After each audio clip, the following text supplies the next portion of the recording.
Ninth gold coin. Positive outlook in life. This is a story of an old man who was walking near the coastline. He observed that some meters away there was a boy who was picking something up from the sand and throwing it back into the ocean.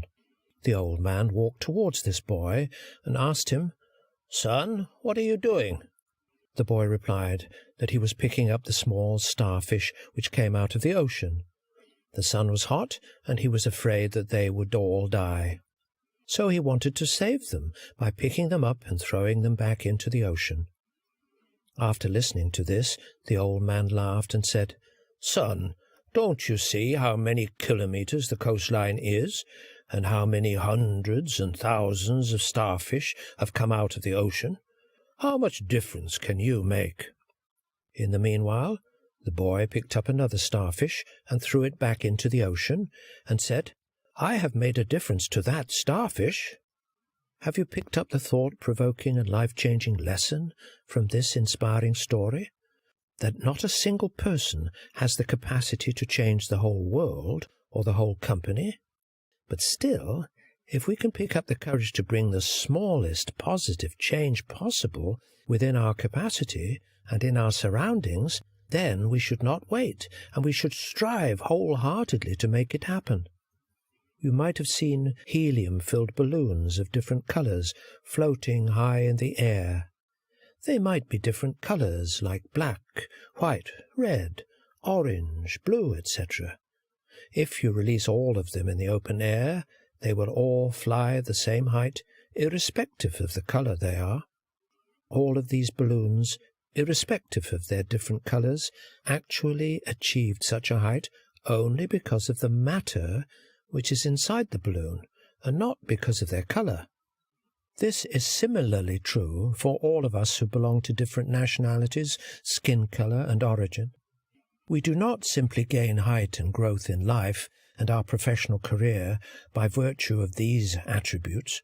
Rather, we get it solely because of the matter which we have inside of us, and this is nothing other than our positive mental attitude.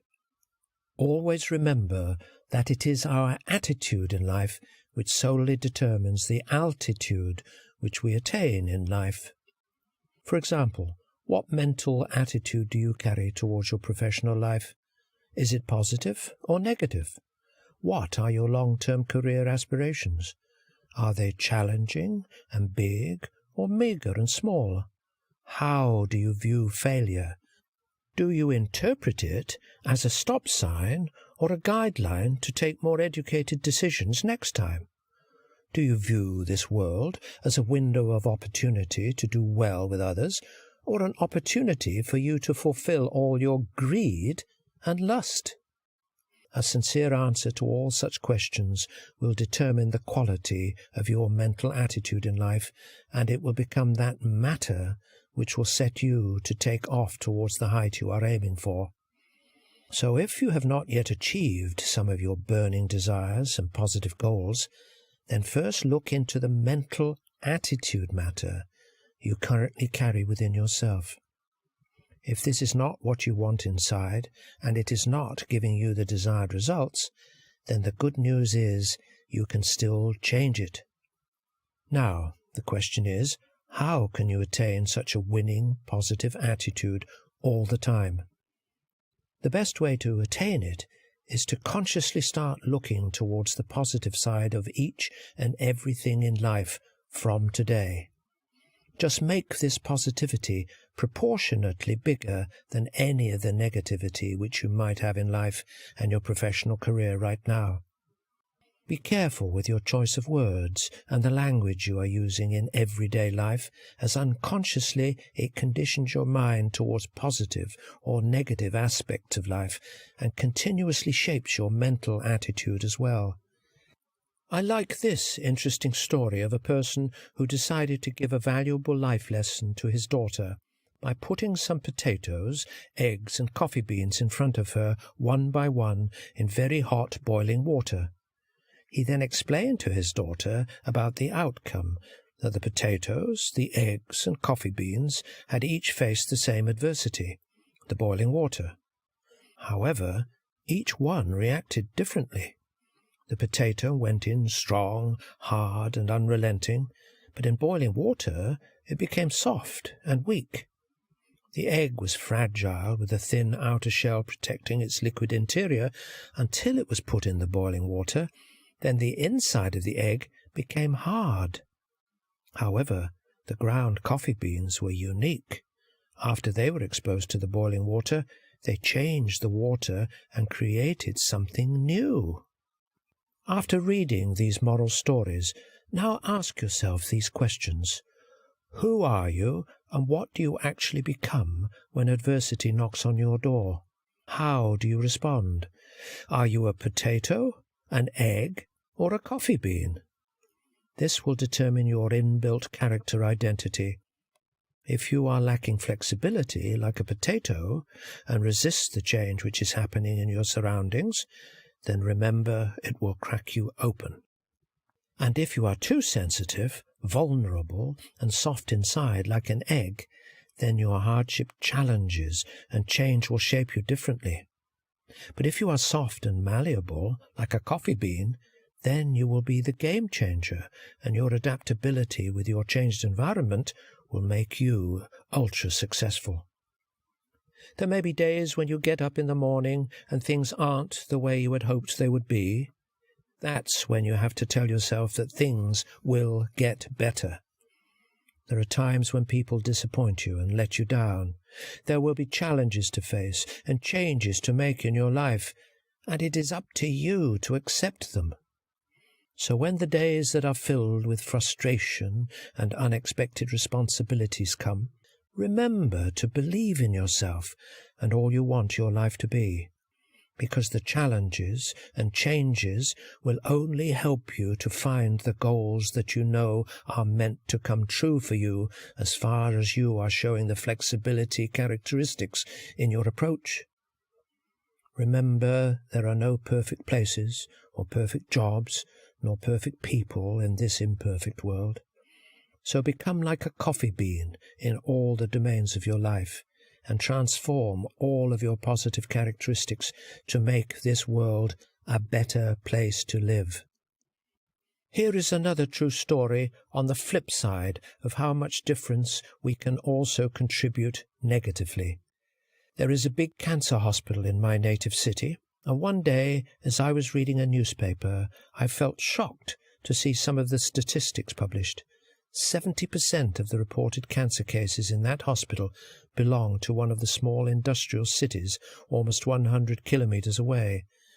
I further discovered that this city is famous for the abundance of tanneries used for the chemical processing of raw hides and leather. Almost 2 to 3 decades back, when these factories were established, there was no such awareness regarding the way the factories should dispose of their waste. So the generated waste chemicals kept on spilling into a drain, which seeped further into the soil, and it polluted the underground water reservoirs. This practice has kept on going for years, and has now resulted in death for many innocent people of the city, and has caused irreversible damage to the land. Can you recall the famous saying, "We have not inherited the land from our fathers, rather we have borrowed it from our children"? Keeping this quote in mind, do you realize the critical nature of the way in which all organizations and professionals should have to attain their respective social responsibilities while operating their businesses irrespective of how small or big they are? It is well to imagine what the huge subsequent consequences might be, along with the collateral damage to our world, if they deviate from our ethical responsibilities. Sometimes we get into the dilemma of looking at the big picture, and we forget our role and the impact of those small steps and contributions which we carry in materializing our dream.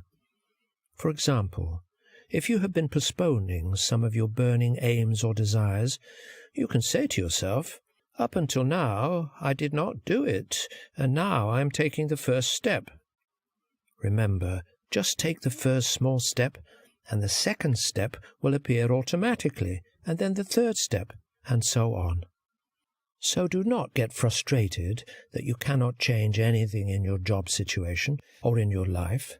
You can still start from where you currently are and do whatsoever you can in your current capacity. Always remember that everything counts, and in the end it will be the accumulation of all of the smallest possible changes, contributions or sacrifices which can make the biggest difference possible, and which always have the capacity to distinguish winners from the crowd. During my routine once, I was on the jogging machine, which showed me that I had run around 5 kilometers and my speed was set at a fast pace. I realized the fact was that I practically had not moved even an inch away from my starting position. It was static, and all the readings on the machine were not wrong, but they were totally wrong. Do you realize that a great many times we feel that we are moving forward in life, but actually we are stagnant? We feel like the days and months are passing and we are progressing. However, we are not. We think we have improved ourselves, and actually we are deteriorating in all aspects. Sometimes the indicators are totally misleading. In order to make a tangible difference in life, the most important aspect of life is objectivity, and not the process only. For example, if you are running on the jogging track machine to burn some calories, then it is the best thing to do. But if you are running on this track to go 5 kilometers ahead and to travel some distance, then wait a minute, you have chosen the wrong track. In our life, we need to establish clarity of outcome and then match it with the process which we are focusing on or adopting. Is it the right process-outcome match? Does it deliver what we are focusing on? I was at the golf course and trying to hit the balls, which unfortunately I was not hitting straight. They were taking different trajectories and landing in various directions. My coach walked towards me and told me that I should first look at the target I am trying to hit, and then proceed to hit the ball with the right swing. So if the process is not right, then the entire outcome will be mismatched for the required objectives to be achieved. This reminded me of a famous story about a young man who once asked Socrates, an ancient Greek philosopher, what is the true secret of success? Socrates asked the young man to walk with him towards the river. When the water got up to their necks, Socrates took the young man by surprise and dunked him into the water. The young man struggled hard and finally managed to get up. The first thing he did was to gasp and take a deep breath. Socrates asked, "What did you want the most when you were under the water?" The young man replied, "Air." Socrates said, "That's the secret of success.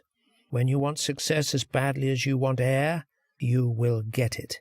There is no other secret." This is the whole success philosophy packaged in a nutshell. This is what we call a compelling reason.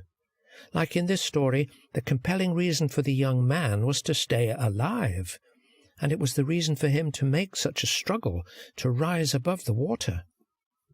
Many times when people experience failure in projects or job interviews, businesses, or in life in general and so on, they immediately start thinking about quitting, and they do not bother to exert the equivalent amount of effort of that young man in the story who tried wholeheartedly to come out on the surface.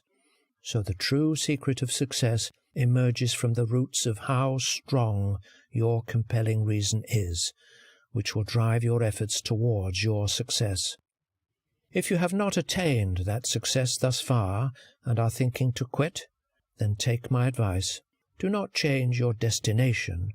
Rather change the compelling reason with a total positive outlook towards life. Become like a boy who was dunked in water and aim for success like that air. Success is indeed not so far.